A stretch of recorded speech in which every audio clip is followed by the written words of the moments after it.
ನಾನಿವಾಗ ಬೆಂಡೆಕಾಯಿ ಸಾರು ಮಾಡ್ತಾಯಿದ್ದೀನಿ. ಅದಕ್ಕೆ ಏನೇನು ಬೇಕು ಅಂತ ಹೇಳ್ತೀನಿ ಬನ್ನಿ.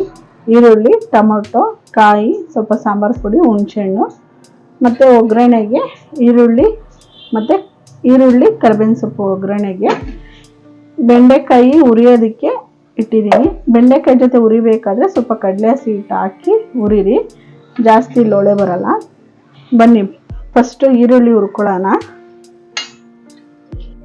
ಮೊದಲು ಒಂದು 2 ಸ್ಪೂನ್ ಎಣ್ಣೆ ಹಾಕ್ಕೊಳ್ಳೋಣ ಈರುಳ್ಳಿ ಹುರ್ಕೊಳ್ಳೋಕ್ಕೆ. ಫಸ್ಟು ಈರುಳ್ಳಿ ಹುರ್ಕೊಳ್ಳೋಣ ಚೆನ್ನಾಗಿ.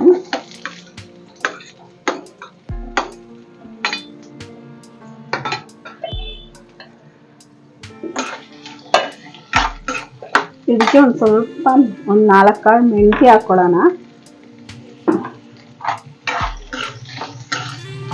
ಬರೀ ಮೆಂತ್ಯ ಈರುಳ್ಳಿ ಮಾತ್ರ ಚೆನ್ನಾಗಿ ಹುರ್ಕೊಳ್ಳಿ. ಸ್ವಲ್ಪ ಬ್ರೌನ್ ಕಲರ್ ಆಗಲಿ ಈರುಳ್ಳಿ. ಇಷ್ಟು ಹುರ್ಕೊಳ್ಳೋಣ, ಸಾಕು ಇಷ್ಟು ಹುರ್ಕೊಂಡಿರೋದು.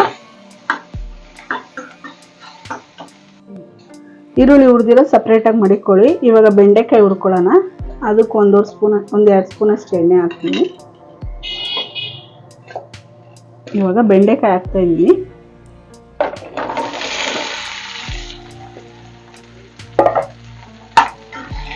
ಬೆಂಡೆಕಾಯಿ ಚೆನ್ನಾಗಿ ಹುರ್ಕೊಳ್ಳೋಣ. ಸ್ವಲ್ಪ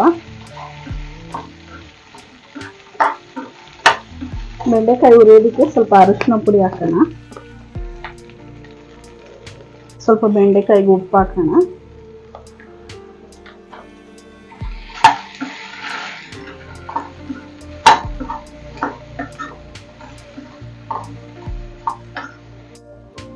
ಸ್ವಲ್ಪ ಕಡಲೆ ಹಸಿಟ್ಟು ಹಾಕೋಣ. ಸ್ವಲ್ಪ ಲೋಳೆ ಬರಲ್ಲ, ಅದಕ್ಕೋಸ್ಕರ ನೀವು ಒಂದ್ಸರಿ ಟ್ರೈ ಮಾಡಿ ನೋಡಿ.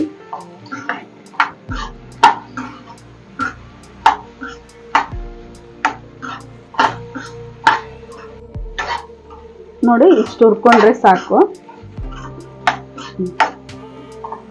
ಇದು ಹುರ್ಕೊಂಡಿರೋದು. ಈರುಳ್ಳಿ ಹುರ್ಕೊಂಡಿದ್ವಲ್ಲ ಅದನ್ನ ಹಾಕೊಳ್ಳಿ ಮಿಕ್ಸಿಗೆ.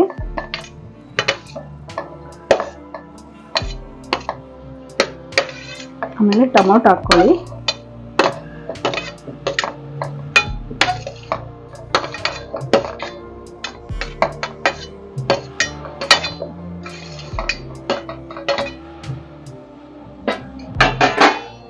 ಆಮೇಲೆ ಹುಣಸೆಹಣ್ಣು ಹುಳಿ ಹಾಕ್ಕೊಳ್ಳಿ. ಆಮೇಲೆ ಪುಡಿ 2 ಸ್ಪೂನ್ ಹಾಕ್ಕೊಳ್ಳಿ. ನಿಮಗೆ ಖಾರ ಎಷ್ಟು ಬೇಕೋ ಅಷ್ಟು ನೋಡಿ ಹಾಕ್ಕೊಳ್ಳಿ. ಮತ್ತು ತೆಂಗಿನಕಾಯಿ ಒಂದು ಸ್ವಲ್ಪ ನೀರು ಹಾಕ್ಕೊಳ್ಳಿ ರುಬ್ಕೊಬರೋಕ್ಕೆ.